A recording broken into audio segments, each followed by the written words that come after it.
Kufaatii qormaata barattoota Itoophiyaaf sababni maali? Kufuu barattoota kanaaf eenyutu itti gaafatama kan jedhu irratti waan muraasa isinitti himna. Haga xumuraatti nu waliin turaa. An Margee Tasfaati.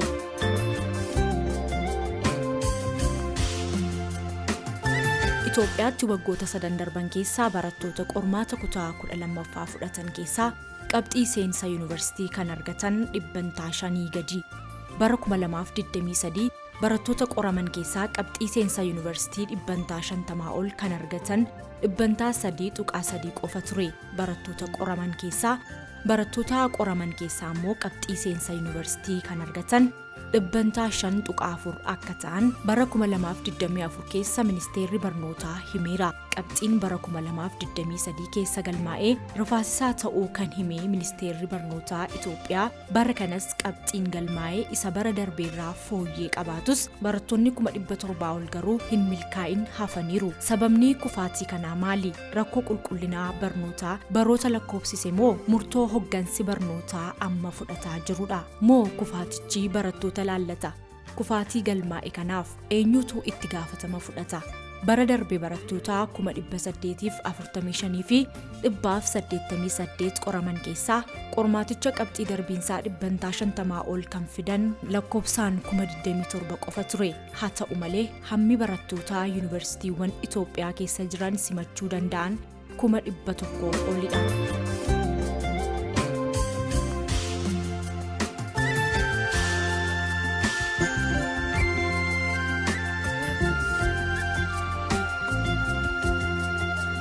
Bara darbe qabxiin galmaa'ee kufaatii gama qulqullina barnootaan jiru argisiisa jedhanii ture. Ministeerri barnootaa Profeesar Birhaanuu Naggaa qabxiin kun agarsiistuu rakkoo barootaa as darbaa dhufee fi sadarkaa sirni barnootaa irra jiru argisiiseedha jechuun dubbataniiru. Barana guutuu Itoophiyaatti barattoota kutaa 12ffaa qoraman keessaa kan darban yookaan milkaa'an 5.4 ta'uu ministeerichi ibsaniiru. Ministeerri barnootaa Profeesar Birhaanuu Naggaa barattootni 684 fi 205 qormaaticha fudhachuu ibsuun kana keessaa kan darbuu danda'an 36 fi 409 akka ta'e himaniiru.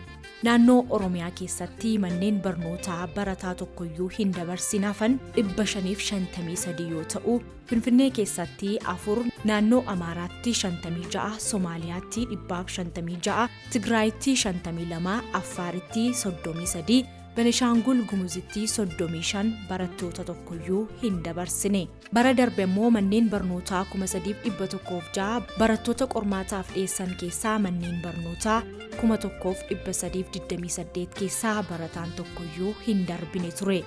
Gaaffiin jiru kufaatiin barattootaa kun qulqullina barnootaa milkeessuuf hojii hojjetameef milkaa'ina argisiisa moo ofuma isaa kufaatii ta'uu argisiisa kan jedhudha. Gariin hojii qulqullina barnootaa mirkaneessuu waan hojjetameef barattootni kufan jedhanii amanu. Ogeessonni tokko ammoo osoo hojiin qulqullina barnootaa mirkaneessuu hojjetameera barattoonni haga kana hin kufan ture jedhaniiru.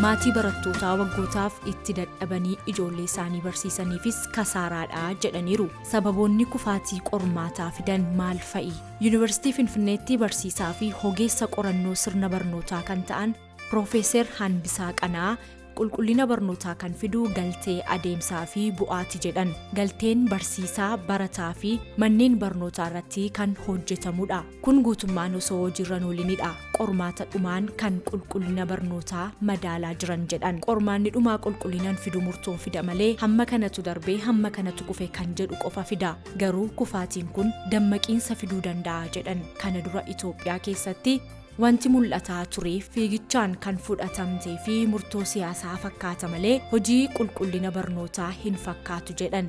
Ijoolleen jalqabarraa eegaluun qabiyyee barbaachisan hunda baratanii miti as kan ga'an. Barsiisaan fedhaan barsiisee miti kan as ga'e.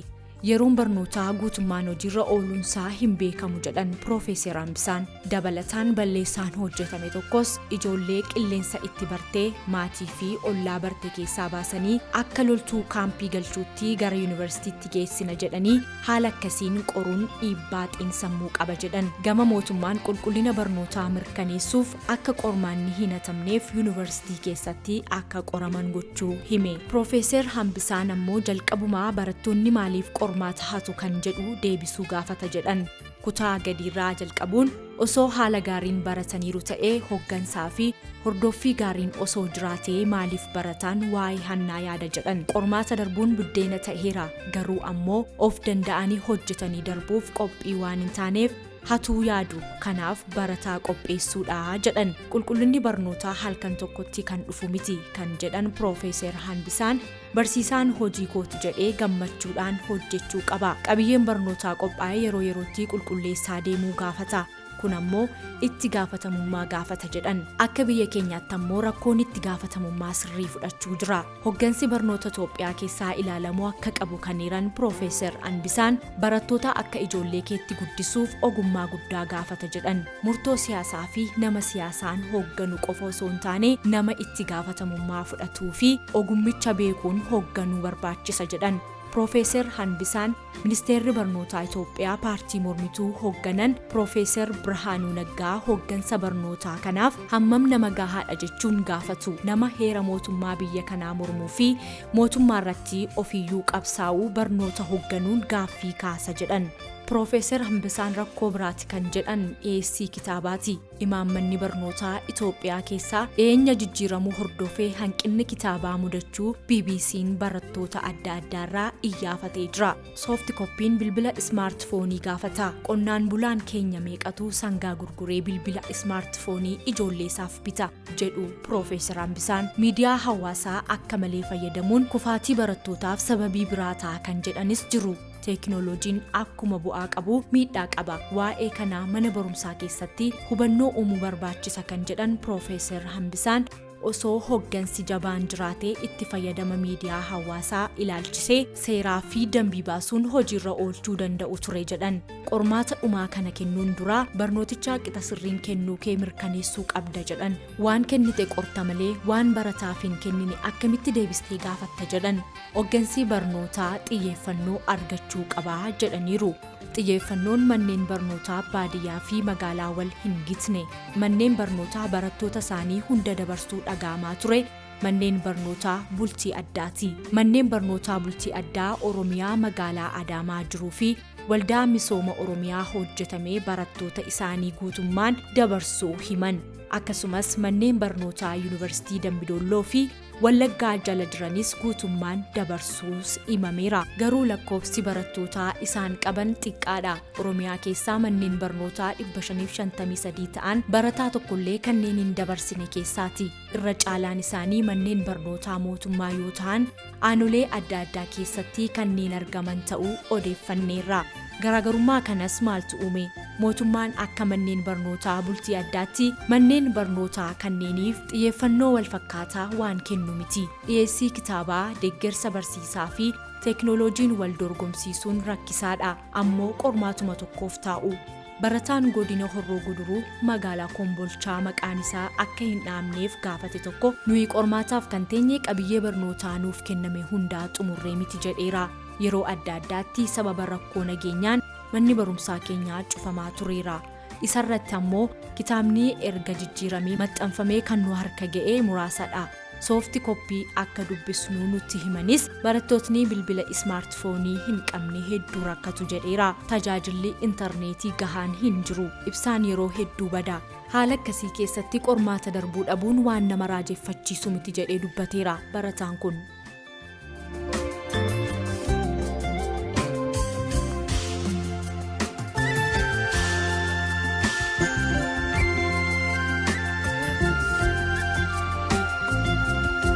Gama biraan barsiisaan mana barumsaa Hacaaluu Yuunivarsiitii Amboo keessatti argamu Tasfaayee Fiqaaduu barattootni isaanii hundi qabxii darbiinsaa argachuu himan. Deeggarsi barsiisotaa fi qophiin barattootaas addatti gaarii ta'uu himaniiru. Barsiisaan mana barumsaa Dirreen Cinnii tokko ammoo qabxiin barattootaa mana barumsaa isaanii bara kanaa fooyyee qabaachuu himaniiru. Waggoota lamaan caalaa bara kana fooyyee qaba. Barnoonni dabalataa addatti kennamaafii ture. Kanaaf barattootni mana barumsaa keenyaa qabxii fooyyaa fidaniiru jedhan. Barumsi osoo adda hin citin kennamaa turuus himaniiru. Kanaaf mana barumsaa isaanii keessaa qabxii 600 keessaa 500 keessaa kan fidan akka jiran himee jira. Barsiisaan kun barattootni yeroo qormaataaf bakka adda addaatti geeffaman haalli qilleensaa itti jijjiiramuu mala jechuun rakkoo hubataniis himanii jiru.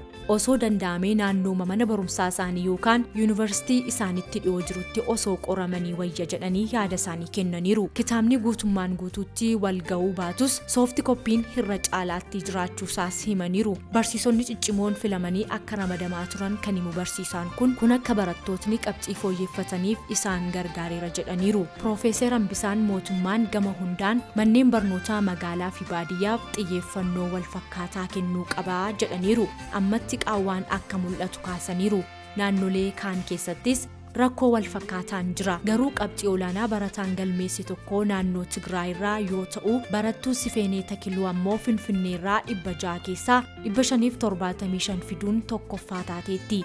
Godinaalee akka Shawaa Kaabaa keessaa manneen barnootaa 200 ol barbadaa'uun barattootni karaa guutuu taheen barachuu hin dandeenye. Aanaa Gooroo Dollaatti ammoo barattootni 600 ol ta'an gaaffii caaseeffama haaraa godinaaleen mana barumsaa malee bahaniiru. Naannoon Amaaraa rakkoo nageenyaa jiruun dhiibbaa adda addaaf saaxilamaa turuus himameera. Naannoon Oromiyaa fi Amaaraa rakkoo nageenyaa jiruun dhiibbaa adda addaaf saaxilamaa turuus himamee jira. Kabajamtoota daawwattoota keenyaa odeeffannoo BBC Afaan Oromoo irraa arganne kanuma irratti xumurra nagaan nuuf tura.